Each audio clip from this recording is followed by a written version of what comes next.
Welcome to the Daily Vibecasting. Today, OpenAI makes a massive power play for the agentic future. Chinese robots are navigating traffic better than American drivers, and ByteDance just put Hollywood VFX on notice. It is Monday, February 16, 2026, and the energy is just frantic today. I feel like the timeline accelerated over the weekend. We've got consolidation in AI, huge trust issues with the big models, and, well, robots basically taking over the sidewalks. I am so ready to run through the agent wars. You know, I have a feeling you are.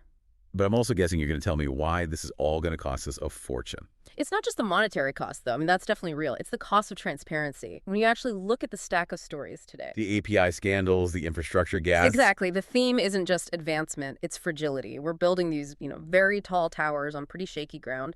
But let's start at the top. Let's get right into the lead story. The agentic AI wars. If you follow the industry, you know agents AI that can actually do things, not just talk, are the holy grail. They're everything right now. And today, the biggest player, OpenAI, just made a move that has everyone talking. I saw a post from @DudeWhoInvests that just perfectly captured the mood. It's that meme from The Wolf of Wall Street, that, chaotic celebration. I saw that one. Captioned, "How Sam Altman is probably feeling after OpenAI acquires OpenClaw." Right. And, for context, you have to talk about Peter Steinberger at SpeedPete. He's the force behind OpenClaw, which used to be ClawdBot. And it was a massive open source project, right? Huge. It was basically the plumbing that let different AI models talk to each other, run complex workflows without being tied to one, single corporation. Exactly. And now he's joining OpenAI. Yeah. The post mentions OpenClaw is shifting to an independent foundation, but, let's be real. Come on. When the lead talent goes to the mothership, the signal is clear. It feels like a classic acqui-hire. OpenAI sees the multi-agent space heating up and just decides to buy the competition's brainpower. That is the cynical take, and it's probably the correct take. It raises this huge question about the open in these ecosystems. You have this vibrant open source community building tools like OpenClaw because they want independence. They want to control their own stack. And then the giant checks come out. It's a consolidation of talent that it decapitates the open source alternative.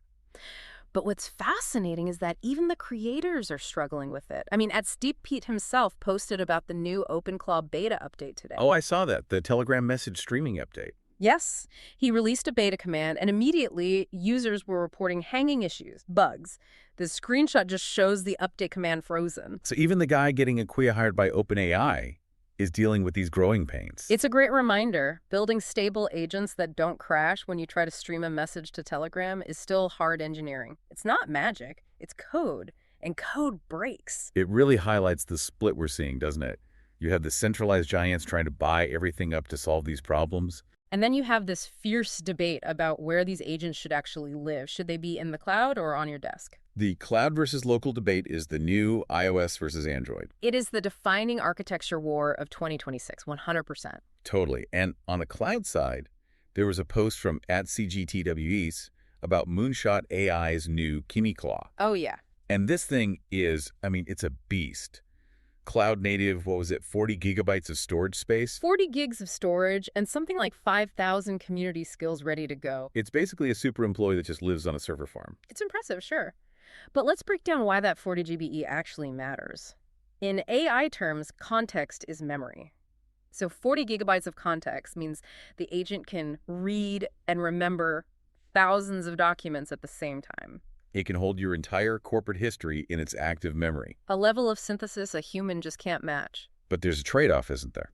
The trade-off is sovereignty. You are handing every byte of your data over to Moonshot's servers. You're trusting them not to leak it, sell it, or, train on it. Which you then have to contrast with what at Roundtable Space was showing off. The local demo. The local demo. That was so cool. They had 4 OpenCode agents running locally on an Apple M3 Ultra. Exactly. 4 high-level agents plus sub-agents on one piece of silicon that fits in a backpack. The post notes that, the prefill loading the data is slower than the cloud, but the generation is fast. And the key quote was what? Fits on a 512 GB chip. That's the dream for the privacy crowd, right? You're on Right. swarm of workers living on your Mac and nobody sees what you're doing. It's more than privacy, though. It's resilience. If your internet cuts out, Kimi Claw is dead.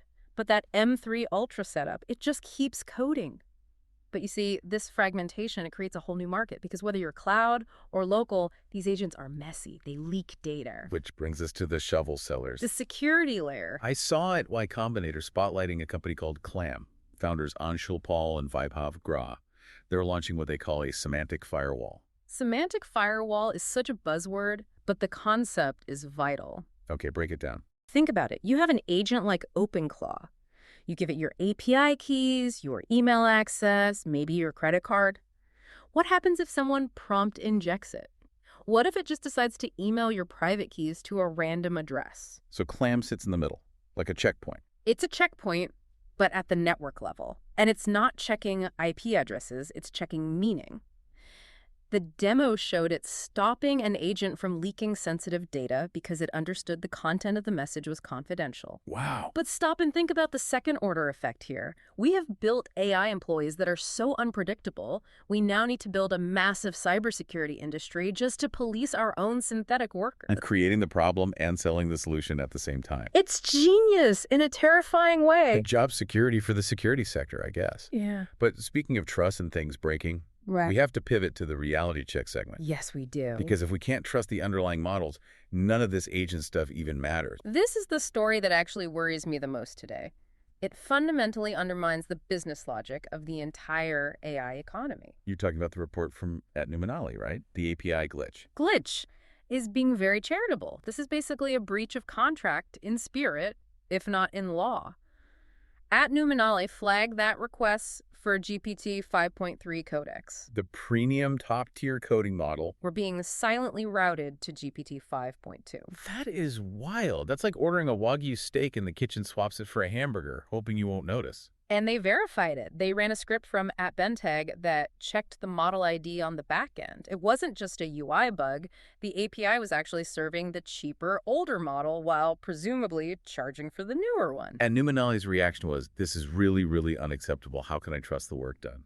And he's right. If you're building a business on these APIs, you have to know what engine is under the hood. It connects directly to that post from @UnusualWhales. They dug up that clip where Google CEO Sundar Pichai admits they don't know how AI teaches itself skills. The black box problem. Right. So on one hand, the CEOs admit they don't fully understand how the model works, and on the other hand, their infrastructure is silently routing you to the wrong model. If they don't know how it works, and they can't even route the traffic correctly. Is this infrastructure actually stable enough for the global economy? This creates a massive opening for lawsuits and a total collapse of trust in the model as a service economy. If I can't audit what I'm buying, I'm not buying it. It definitely makes you want to verify everything. Yeah. But let's look at where this AI meets the real world. I mean, we aren't just talking about code anymore. We're talking cars and robots. At Tesla Newswire reported that Tesla is rolling out Grok to vehicles in Europe. The UK and Ireland specifically. Yep. Software update 2026, 22.6. Real-time questions, dynamic navigation. But here's the kicker. Let me guess. It's the chip. It requires the AMD Ryzen chip. If you have the older Intel one, you're out of luck. Planned obsolescence strikes again. But I have to ask, is this actually useful or is it just noise? You can ask your car questions. Do I need a chatty AI while I'm trying to merge onto the M25? Or do you just need better directions? It feels like feature creep. We're just shoving LLMs into places they don't necessarily belong because we can. It's solving a problem that nobody has. Well, while we are arguing about talking cars, China is deploying robots that actually navigate the world. Brian Rummel shared this video. I saw that, the delivery robots. And I'm not talking about those clumsy little coolers on wheels we see sometimes. These things were weaving through traffic, avoiding people, navigating parking lots. It looked effortless. The tech is impressive, the computer vision, the follow-me mechanics, it works. But Brian Rummel points out the uncomfortable truth. Which is? The U.S. is not ready. And not because of the tech. Because of the sidewalk, the infrastructure. He mentions potholed sidewalks. And frankly, the crime risk. You put a robot full of groceries on a street in San Francisco or New York right now, and it's a target. In China, the societal and physical infrastructure is retrofitted to let these bots operate at scale. That's a stark contrast. We have the best software companies in the world, but our physical environment might be too degraded to even use the robots they invent. It is the infrastructure gap. You can't software update a pothole. And until we fix the concrete reality, the digital reality stays a fantasy in the U.S. That's a bumper sticker right there. You Oh. can't software update a pothole. Yeah. Okay, let's shift to culture and society.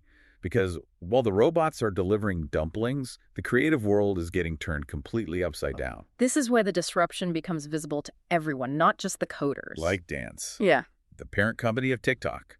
They just released Dance 2.0, and at Minchoy posted a clip that is just blowing people's minds. It's a 13-second video of a man transforming into a cyberpunk warrior. And the physics were perfect. That's the thing. Usually AI video, it flickers or the hands get weird.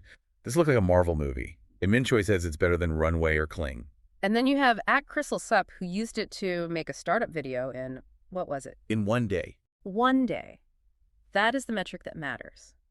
I want you to really think about the deflationary pressure here.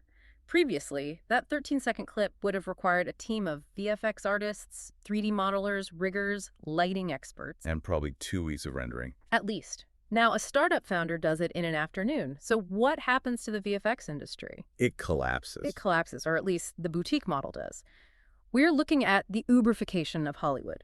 The barrier to entry drops to zero, but the value of the skill also drops. The second-order effect is a massive labor displacement in the creative arts. Hollywood pipelines, as we know them, are obsolete. It's creative destruction in the most literal sense. And speaking of shifting powers, it's not just industries shifting, it's geographies. At GitHub, release their new innovation graph data. This is the macroeconomic signal we really need to pay attention to. The stats are wild. India is surging. Their Git pushes, so the amount of code they're contributing, are up to 50% of U.S. levels. They're climbing the chart faster than anyone. It signals where the next generation of technical founders is coming from. But notice who is missing, or at least lagging, in this specific data set. China.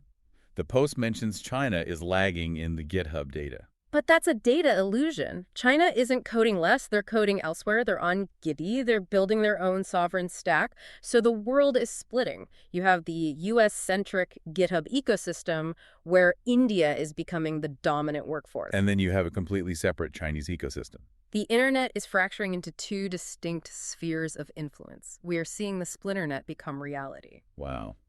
All right, before we wrap up, we have to touch on the transhumanist angle, because it wouldn't be a deep dive without getting a little sci-fi. At R0CK3T23 posted about Elon Musk and Neuralink. This was about the blind sight implant. Right. Musk said that Neuralink won't just restore vision, it will make normal vision the inferior option. He's talking about seeing in infrared and radar having a higher resolution than the human eye allows. Inferior option. That phrase chills me a little bit. It's the moment we stop trying to cure disabilities and we start trying to upgrade biology. If you can see in the dark and zoom in like a hawk, do you choose to keep your natural eyes? It shifts the baseline of what it even means to be human. It's not about restoring function anymore. It's about the obsolescence of the biological body. Man, from the obsolescence of VFX jobs to the obsolescence of human eyes, we really went there today. It's where the data leads us. It is. But hey, let's cleanse the palate with something that is still purely human, mostly. The Daytona 500. Finally, some analog drama. At NASCAR, posted the victory lap. Tyler Reddick won for 23XI Racing. That's Michael Jordan's team. And the context here makes it so much sweeter. They just came off a massive lawsuit victory against NASCAR. So for Jordan's team to win the biggest race of the year right after fighting the organization in court. That is a script AI could not write. It's good to know that human drama and, petty rivalries are still undefeated. Absolutely. All right, let's look ahead. Based on everything we've unpacked today, the consolidation, the glitches, the robots, what is your prediction for tomorrow? My prediction is legal. Based on that @Numinali report about the API routing, the GPT 5.3 requests going to 5.2, I think we are going to see a major enterprise lawsuit filed within the next quarter. For what? For model bait and switch. Companies are paying for premium compute and getting discount outputs. When the CFOs figure that out, the lawyers will follow. Trust is breaking, and litigation is the glue they'll try to use to fix it. That's a bold call, but I can see it. Model bait and switch sounds like the headline of the year. It just might be. Well, that is a wrap for today's daily Vibecasting. A lot to process. As always. Keep your agents in check and your eyes on the road. And read the fine print on your API usage. See you tomorrow.